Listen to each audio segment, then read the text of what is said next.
Jadi mungkin pertama-tama kita harus berduka lah terhadap tindakan-tindakan yang seperti ini gitu, turut memprihatinkan dan berduka karena memang advokat ini adalah profesi yang mulia kan gitu ya kalau secara undang-undang. Nah, kita juga harus berpikir mengkotak-kotakan dulu gitu karena di sini kan eh, advokat ini harus dinyatakan dulu bersalah melalui sidang etik dalam organisasi advokat itu sendiri gitu. Jadi yang kita sayangkan, yang saya sayangkan secara pribadi melihat seharusnya itu ada organisasi advokat melakukan sidang etik terlebih dahulu gitu, baru dilakukan pembekuan-pembekuan gitu kan. Ini kan bisa berdampak bisa banyak gitu. Yang menurut saya ini jadi melebar, terlalu melebar gitu. Memang kita tidak membenarkan tindakan-tindakan yang dilakukan advokat-advokat itu yang melakukan kegaduhan ataupun yang diduga contempt of court gitu ya. Itu memang salah gitu, tapi memang harus ada mekanisme yang ditegakkan juga secara administratif gitu. Itu sih kira-kira.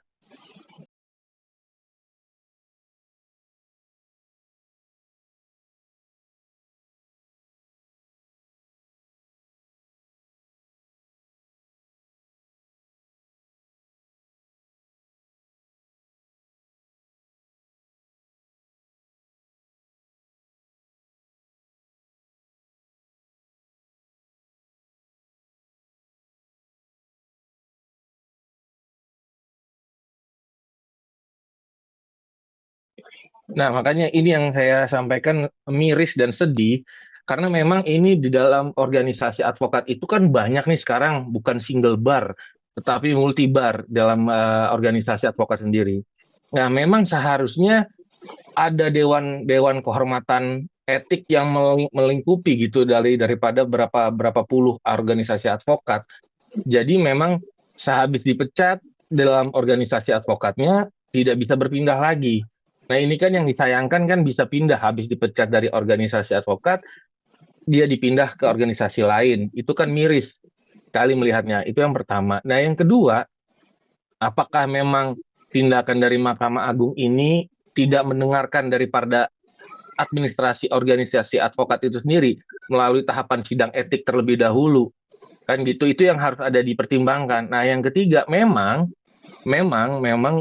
bisa dilakukan apa namanya kalau dilihat dari kacamata contempt of court, memang pastinya punya hak gitu ya. Di sini kan martabat martabat pengadilan loncat-loncat loncat ataupun berkata kasar ataupun naik meja itu kan memang sudah hilang martabat pengadilan. Memang di situ bisa dilakukan, diasumsikan ataupun dugaannya adalah contempt of court oleh pihak pengadilan. Makanya ada dari MA melakukan press release gitu ya pasal 335, kalau nggak salah ingat 207 atau 217 KUHP itu memang dilakukan.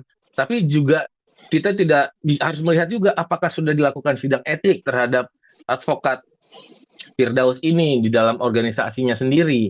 Gitu kan tahapan-tahapannya sudah dilakukan atau tidak. Kan itu yang juga harus diperhatikan. Jadi memang ini agak carut marut memang. Seperti itu sih, Kak.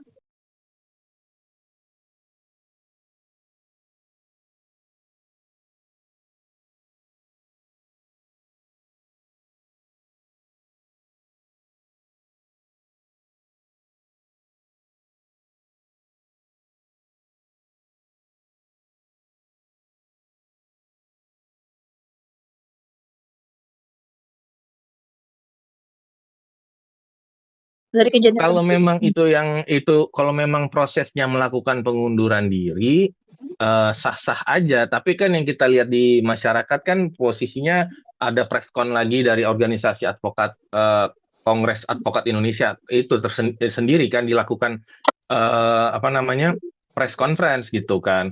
Nah, yang beredar di luaran itu kan yang sepenglihatan dan sependengaran kan dipecat kan seperti itu karena desakan rakyat, desakan masyarakat. Ya, seharusnya dilakukan dulu mekanisme mekanisme organisasi advokat paralel dengan pelaporan yang terkait subjek daripada pengadilan sendiri, yaitu contempt of court oleh pihak pengadilan. Itu boleh paralel, tapi harus kalau masalah pembekuannya, inilah yang harus disikapi dengan apa namanya ya, dengan terukur.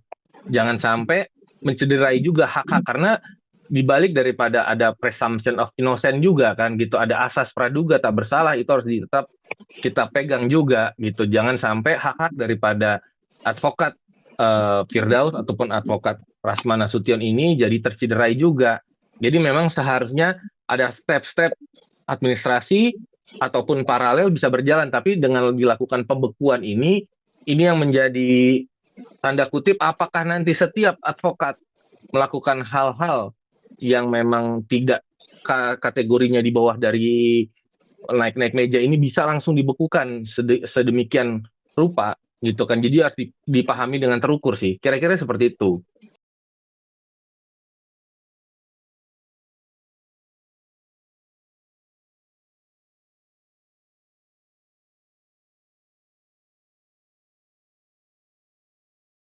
Memang kalau dilihat dari tahapan di dalam anggaran ataupun kode etik itu kan di organisasi itu kan ada pembekuan, pencabutan kan, gitu kan. Memang ini masih pembekuan.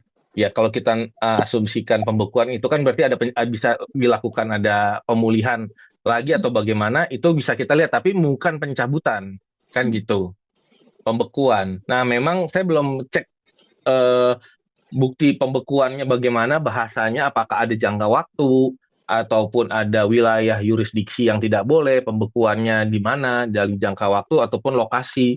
Nah, itu harus diperdalam di situ sih.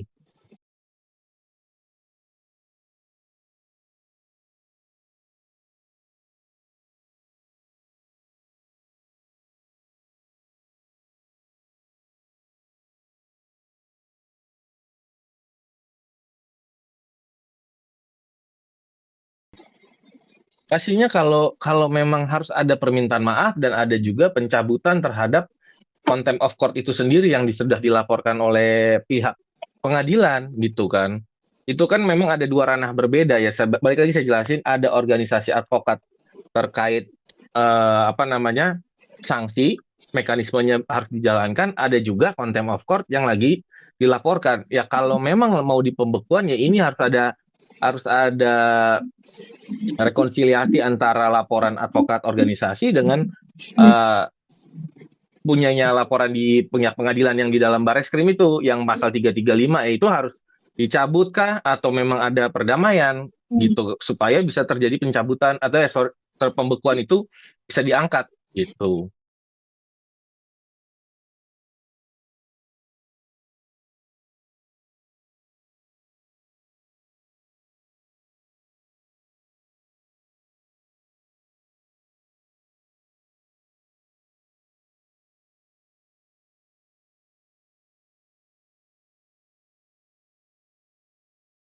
Dipulihkan atau seperti apa, Bang? Ya secara konstruksi hukum ya orang sedang dilaporkan oleh institusi ataupun lembaga peradilan yang dimana saya kalau mau praktek di lembaga itu ya secara konstruksi hukum harus dicabut dulu atau ada terjadinya restoratif justice atau bagaimana supaya ini bisa clear, dia boleh berpraktek tapi nama daripada institusi juga dipulihkan kan gitu. Tapi balik lagi itu kan opsi yang paling paling ini yang bisa diakomodir secara apa namanya baik-baik. Tapi kalau memang tidak bisa ya emang hukum harus tetap berjalan, ya harus dilaporkan dan laporan jalan terus. Makanya saya bilang tadi kita satu sisi eh, profesi advokat pasti tercederai nih. Saya yang lawyer-lawyer muda pasti melihat wah saya ketemu orang pasti ditanya kasus ini kan gitu. Satu sisi saya juga miris ada penindakan seperti ini sampai dibekukan. Tapi satu sisi juga perbuatan itu tidak bisa dibenarkan. Perbuatan loncat ke atas meja, berkata banting-banting, pukul-pukul meja seperti itu juga tidak bisa dibenarkan. Jadi memang ini harus dikotak-kotakan satu persatu, tidak bisa digabungkan kejadiannya.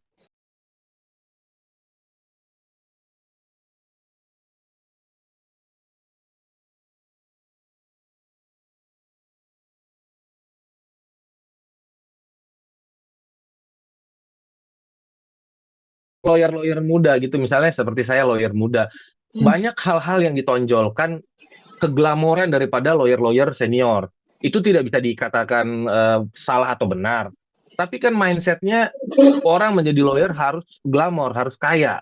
yang dikasih lihat kan seperti itu nggak salah gitu, tapi tidak juga benar gitu kan. Nah ini maksud saya catatan-catatan adalah bagaimana seorang lawyer dihargai dari banyaknya perbuatan pro bono yang dilakukan, banyaknya orang yang sudah dibantu, itu dong harusnya digaungkan gitu kan, dibanding dengan menghalal apa tadi balik saya ngomong ada glamor gitu, glamor kekayaan yang ditonjolkan. Nah itu pertama. Yang kedua, ini sebenarnya tidak bisa dibenarkan intinya tindakan-tindakan advokat yang seperti ini, karena kita lawyer muda pasti kena dampak, citranya jadi asumsi buruk gitu. Jadi ini benar-benar sangat turut berduka atas kejadian ini gitu. Nah, bagaimana sekarang pemulihannya, itu yang kita bisa pikirkan, atau para senior ini yang harus guyup mencari para ketua-ketua daripada organisasi, harus guyup memikirkan ini. Kalau enggak nanti regenerasi advokat muda yang umur 40 ke bawah atau yang 20 mau menaiki 30 itu akan terkena dampak mindset-mindset seperti ini. Itu sih sebenarnya yang harus kita jadi catatan.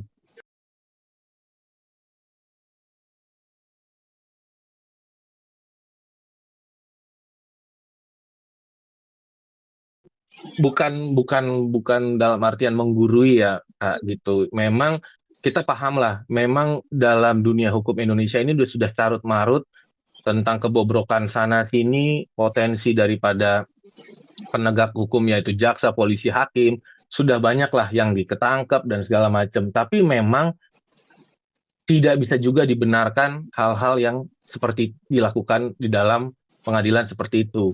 Nah, bagaimana selanjutnya? Ya inilah pilihan profesi advokat, ada profesi yang mulia, bisa dibayangkan kita ke polisi bisa, kita bisa ke jaksa bisa ke hakim bisa. Jadi setiap stage dalam pemeriksaan peradilan kita ada.